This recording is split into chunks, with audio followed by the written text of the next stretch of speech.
ಓಹ್! ಬಂದ್ರಾ? ಬನ್ನಿ ಬನ್ನಿ. ಟ್ರೇಲರನ್ನು ನೋಡಿ ಹೋಪ್ ಬಂದಂಥ ಸಿನಿಮಾ ಪೆಪೆ. ಆ್ಯಂಡ್ ಅದೇ ಹೋಪಲ್ಲಿ ಸಿನಿಮಾ ನೋಡಿದ್ದಾಯಿತು. ಹಾಗಿದ್ರೆ ಸಿನಿಮಾ ನೋಡಿದ ನನಗೆ ಸಿನಿಮಾ ಹೇಗನ್ನಿಸ್ತು, ಏನೆಲ್ಲ ಇಷ್ಟ ಆಯಿತು, ಏನೆಲ್ಲ ಕಷ್ಟ ಆಯಿತು ಎಲ್ಲವನ್ನೂ ಡೀಟೇಲಾಗಿ ಮಾತಾಡುವ. ಅದಕ್ಕೂ ಮುಂಚೆ ಚಾನಲ್ಗೆ ಹೊಸಬರಾಗಿದ್ದರೆ ಚಾನಲನ್ನು ಸಬ್ಸ್ಕ್ರೈಬ್ ಮಾಡಿಕೊಂಡು ಪಕ್ಕದಲ್ಲಿರೋ ಗಂಟೆಯನ್ನು ಕೂಡ ಬಾರಿಸ್ಬಿಡಿ. ಯಾಕೆಂದರೆ ಇದೇ ತರಹದ ಮತ್ತಷ್ಟು ಡಿಸ್ಕಷನ್ ಜೊತೆಗೆ ಭೇಟಿಯಾಗ್ತಿರೋಣ. ಆ್ಯಂಡ್ ಈ ವಿಡಿಯೋ ನಿಮಗೆ ಇಷ್ಟ ಆದರೆ ನಾನು ನಿಮ್ಮ ಕಡೆಯಿಂದ ಬಯಸೋದು ಒಂದು ಲೈಕ್ ಮಾತ್ರ. ಅದನ್ನು ಕೂಡ ಕೊಟ್ಟು ವಿಡಿಯೋನ ಕಂಪ್ಲೀಟಾಗಿ ನೋಡಿ. ಪೆಪೆ ಇದು ಶ್ರೀಲೇಶ್ ಎಸ್ ನಾಯರ್ ಅವರ ನಿರ್ದೇಶನದಲ್ಲಿ ವಿನಯ್ ರಾಜ್ಕುಮಾರ್ ಅವರ ಮುಖ್ಯ ಪಾತ್ರದಲ್ಲಿ ಥಿಯೇಟರ್ಗಳಿಗೆ ಬಂದಿರುವಂಥ ಹೊಸ ಸಿನಿಮಾ. ಪ್ರದೀಪ್ ಅಲಿಯಾಸ್ ಪೆಪೆ ಆ್ಯಂಡ್ ಇನ್ನೊಂದು ಫ್ಯಾಮಿಲಿಯ ನಡುವೆ ಒಂದು ತೊರೆಗೋಸ್ಕರ ದ್ವೇಷ ಇದೆ. ಆ್ಯಂಡ್ ಆ ದ್ವೇಷದಲ್ಲಿ ಈ ಹಿಂದೆ ಸಾಕಷ್ಟು ಜನ ಹೆಣವಾಗಿದ್ದರೆ ಇನ್ನು ಮುಂದೆ ಇನ್ನಷ್ಟು ಜನ ಹೆಣವಾಗೋರಿದ್ದಾರೆ. ಬಟ್ ಇದರ ನಡುವೆ ನಮ್ಮ ಮುಖ್ಯ ಪಾತ್ರ ಪೆಪೆ ಅದನ್ನೆಲ್ಲ ಹೇಗೆ ಫೇಸ್ ಮಾಡ್ತಾನೆ. ಫ್ಯಾಮಿಲಿಯ ಜಗಳದ ನಡುವೆ ಜಾತಿ ಹೆಣ್ಣು ಅನ್ನೋ ಎಲಿಮೆಂಟ್ಸ್ನ ಕೂಡ ಆ್ಯಡ್ ಮಾಡಿದ್ದಾರೆ. ಆ್ಯಂಡ್ ಅದೇ ಸಿನಿಮಾ, ಮತ್ತದನ್ನು ನೀವು ಸಿನಿಮಾದಲ್ಲೇ ನೋಡಬೇಕು. ಇಲ್ಲಿನ ಪಾಸಿಟಿವ್ ವಿಚಾರಕ್ಕೆ ಬರೋದಾದರೆ ಮೊದಲಿಗೆ concept, narration style and the unique editing pattern.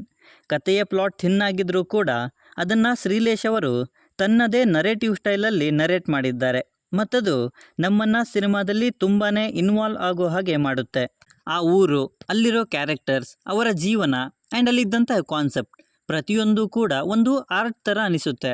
ಅಷ್ಟು ನ್ಯಾಚುರಲ್ ಆಗಿ ಕಟ್ಟಿಕೊಟ್ಟಿದ್ದಾರೆ. ಮತ್ತದಕ್ಕೆ ಸಪೋರ್ಟ್ ಮಾಡಿರುವಂಥದ್ದು ಎಡಿಟಿಂಗ್ ಪ್ಯಾಟರ್ನ್. ಕೆಲವು ಕಡೆ ಅದು ಸ್ವಲ್ಪ ಡಿಸ್ಟರ್ಬ್ ಅನಿಸಿದ್ರೂ ಕೂಡ ತುಂಬಾ ಯುನೀಕ್ ಆಗಿತ್ತದು ಮತ್ತು ತುಂಬಾ ಇಂಟ್ರೆಸ್ಟಿಂಗ್ ಕೂಡ ಅನ್ನಿಸ್ತು. ಬ್ಯಾಕ್ಗ್ರೌಂಡ್ ಸ್ಕೋರ್ ಆ್ಯಂಡ್ ಅದಕ್ಕೆ ಪೂರ್ಣಚಂದ್ರ ತೇಜಸ್ವಿ ಅವರಿಗೆ ಒಂದು ಅಪ್ರಿಸಿಯೇಷನ್ ಬರಲೇಬೇಕು ಗುರು. ಐ ಮೀನ್ ಟ್ರೇಲರಲ್ಲೇ ಅವರು ಇಂಪ್ರೆಸ್ ಮಾಡಿದರು. ಆ್ಯಂಡ್ ಸಿನಿಮಾ ಪೂರ್ತಿ ಅವರದ್ದೇ ಛಾಪು ಇದೆ ಅಂತಲೇ ಹೇಳ್ಬೋದು. ಕೆಲವು ಕಡೆ ಸಿನಿಮಾ ಸೈಲೆಂಟಾಗೇ ಮಾತಾಡುತ್ತೆ, ಬಟ್ ಆ್ಯಕ್ಷನ್ ಸೀಕ್ವೆನ್ಸಸ್ಸಲ್ಲಿ ಮತ್ತು ಕೆಲವು ಸೀಕ್ವೆನ್ಸಸ್ಸಲ್ಲಿ ಪೂರ್ಣಚಂದ್ರ ತೇಜಸ್ವಿಯವರ BGM ನಮ್ಮನ್ನು ಆ ಪ್ರಪಂಚಕ್ಕೆ ಎಳ್ಕೊಂಡು ಹೋಗುತ್ತೆ. ಅಷ್ಟು ಅಥೆಂಟಿಕ್ BGM ಇತ್ತು ಸಿನಿಮಾದಲ್ಲಿ. ಇಲ್ಲಿ ಜಾತಿ ಕಾನ್ಸೆಪ್ಟ್ ಮತ್ತು ಹೆಣ್ಣಿನ ಬಗ್ಗೆ ಇದ್ದ ಕೆಲವು ಸೀಕ್ವೆನ್ಸಸ್ ತುಂಬಾ ಎಫೆಕ್ಟಿವ್ ಅನ್ನಿಸ್ತವೆ. ಹೆಣ್ಣು ಮಕ್ಕಳು ಕೂತು ಅವನ್ನು ನೋಡೋದು ಸ್ವಲ್ಪ ಕಷ್ಟನೇ ಆಗಿದ್ದರೂ ಕೂಡ ಅದರ ಸ್ಟ್ರಾಂಗ್ ರೈಟಿಂಗ್ ಮತ್ತು ಅಷ್ಟೇ ಅಥೆಂಟಿಕ್ ಪ್ರೆಸೆಂಟೇಷನ್ನಿಂದ ಮತ್ತದನ್ನು ನಿರ್ದೇಶಕರು ಅಷ್ಟೇ ಚೆನ್ನಾಗಿ ಕಟ್ಟಿಕೊಟ್ಟಿರೋದು ತುಂಬಾ ಎಫೆಕ್ಟಿವ್ ಅನ್ನಿಸುತ್ತೆ. ಆ್ಯಂಡ್ ಅವು ಕಾಡ್ತವೆ ಕೂಡ. ಸಿನಿಮಾಟೋಗ್ರಫಿ ಕೂಡ ತುಂಬಾ ಚೆನ್ನಾಗಿತ್ತು. ಆ ಊರು, ಅಲ್ಲಿನ ಜನರ ಜೀವನ, ಅದರಲ್ಲೂ ಕೆಲವು ಸೀಕ್ವೆನ್ಸಸ್ಸನ್ನು ತುಂಬಾ ನ್ಯಾಚುರಲ್ ಆಗಿ ಕ್ಯಾಪ್ಚರ್ ಮಾಡಿದ್ದಾರೆ. ಮತ್ತವು ಸಿನಿಮಾಗೆ ಒಳ್ಳೆಯ ವ್ಯಾಲ್ಯೂವನ್ನೇ ಆ್ಯಡ್ ಮಾಡಿವೆ. ಪರ್ಫಾರ್ಮೆನ್ಸಸ್ ಮೊದಲಿಗೆ ವಿನಯ್ ರಾಜ್ಕುಮಾರ್ ಒಂದು ಪಕ್ಕಾ ಮಾಸವತಾರದಲ್ಲಿ ಕಾಣಿಸಿಕೊಂಡಿದ್ದಾರೆ. ಪೆಪೆ ಕ್ಯಾರೆಕ್ಟರ್ ಆ್ಯಂಡ್ ಅದನ್ನು ಬರ್ಕೊಂಡು ಅವರು ಪರ್ಫಾರ್ಮೆನ್ಸ್ ಮಾಡಿರೋದು ತುಂಬಾ ಚೆನ್ನಾಗಿತ್ತು. ಓವರಾಲ್ ಆಗಿ ಒಂದು ಡೀಸೆಂಟ್ ಪರ್ಫಾರ್ಮೆನ್ಸ್ ಇತ್ತು ಇವರದ್ದು. ಇನ್ನು ಮಯೂರ್ ಪಟೇಲ್ ಅವರು ನನ್ನಿಂದ ಅಟೆನ್ಷನನ್ನು ಪಡ್ಕೊಂಡ್ರು. ಆ ಕ್ಯಾರೆಕ್ಟರ್ ಆ್ಯಂಡ್ ಅವರು ಅದನ್ನು ಪರ್ಫಾರ್ಮ್ ಮಾಡಿರುವಂಥ ರೀತಿ ತುಂಬಾ ಚೆನ್ನಾಗಿತ್ತು.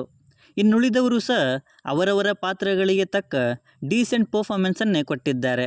ಇನ್ನು ನೆಗೆಟಿವ್ಸ್, ಥಿನ್ ಪ್ಲಾಟ್ ಆ್ಯಂಡ್ ಅದರ ಪ್ರೆಸೆಂಟೇಷನ್. ಇಲ್ಲಿರೋದು ಎರಡು ಫ್ಯಾಮಿಲಿ ಆ್ಯಂಡ್ ಅವರ ನಡುವಿನ ದ್ವೇಷ. ಮೊದಲ ಅರ್ಧ ಗಂಟೆ ಅದನ್ನು ತುಂಬಾ ಇಂಟ್ರೆಸ್ಟಿಂಗ್ ಆಗಿ ತಗೊಂಡು ಹೋಗಿದ್ರು. ಬಟ್ ಮುಂದೆ ಹೋಗ್ತಾ ಹೋಗ್ತಾ ಇದು ಓಕೆ, ಹೀಗೆ ಆಗುತ್ತೆ ಅಂತ ನಮಗೆ ಗೊತ್ತಾಗುತ್ತೆ. ಅದರಲ್ಲೂ ಕತೆ ಮುಂದಕ್ಕೆ ಹೋಗದೆ ಇರೋ ವಿಷಯದ ನಡುವೆ ಸುತ್ತು ಹಾಕ್ತಾ ಇರುತ್ತೆ. ಅದು ತುಂಬಾ ಬೋರಿಂಗ್ ಅನ್ನಿಸ್ತು ನನಗೆ.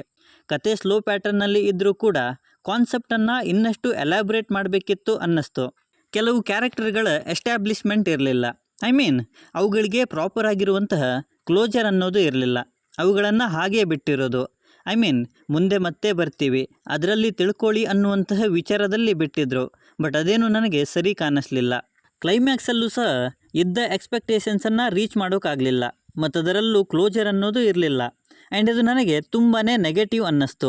ಇಲ್ಲಿನ ರೈಟಿಂಗ್ ಕಾನ್ಸೆಪ್ಟ್ ಚೆನ್ನಾಗಿತ್ತು ಆ್ಯಂಡ್ ಪ್ರೆಸೆಂಟೇಷನ್ ಕೂಡ ಹೊಸದಾಗಿತ್ತು. ಬಟ್ ಇಲ್ಲಿನ ರೈಟಿಂಗ್ ಮತ್ತು ಅದರ ಟ್ರೀಟ್ಮೆಂಟ್ ಅದೆಲ್ಲದಕ್ಕೂ ಕೂಡ ಪೆಟ್ಟು ಕೊಟ್ಟಿರೋದು ಸಿನಿಮಾಗೆ ನೆಗೆಟಿವ್ ಆಗಿದೆ ಅಂತಲೇ ಹೇಳ್ತೀನಿ. ಸೊ ಓವರಾಲ್ ಆಗಿ ಇದೊಂದು ಡೀಸೆಂಟ್ ವಾಚ್ ಸಿನಿಮಾ. ನರೇಷನ್ ಮತ್ತು ಬೆಸ್ಟ್ ಪರ್ಫಾರ್ಮೆನ್ಸ್ ಜೊತೆಗೆ ಒಂದು ಸೀರಿಯಸ್ ವಿಷಯವನ್ನು ಕೂಡ ಯುನೀಕಾಗಿ ಪ್ರೆಸೆಂಟ್ ಮಾಡಿದ್ದಾರೆ. ಸೊ ಪೇಷನ್ಸಿಂದ ಸಿನಿಮಾ ನೋಡೋರು ನೀವಾಗಿದ್ದರೆ ಖಂಡಿತ ಹೋಗಿ ಈ ಸಿನಿಮಾನ ನೋಡಿ. ಇನ್ನು ಆಲ್ರೆಡಿ ನೋಡಿರೋರು ನೀವಾಗಿದ್ದರೆ ನಿಮ್ಮ ಒಪಿನಿಯನ್ ಏನೇ ಇದ್ದರೂ ದಯವಿಟ್ಟು ಕೆಳಗಡೆ ಬರೆದು ತಿಳಿಸಿ. ಮತ್ತು ಈ ವಿಡಿಯೋ ನಿಮಗೆ ಇಷ್ಟ ಆಗಿದ್ದರೆ ದಯವಿಟ್ಟು ನನ್ನ ಚಾನಲನ್ನು ಸಬ್ಸ್ಕ್ರೈಬ್ ಮಾಡಿಕೊಂಡು ಸಪೋರ್ಟ್ ಮಾಡಿ. ಕೊನೆಯಲ್ಲಿ ಸಿಗ್ತಾ ಇರೋಣ.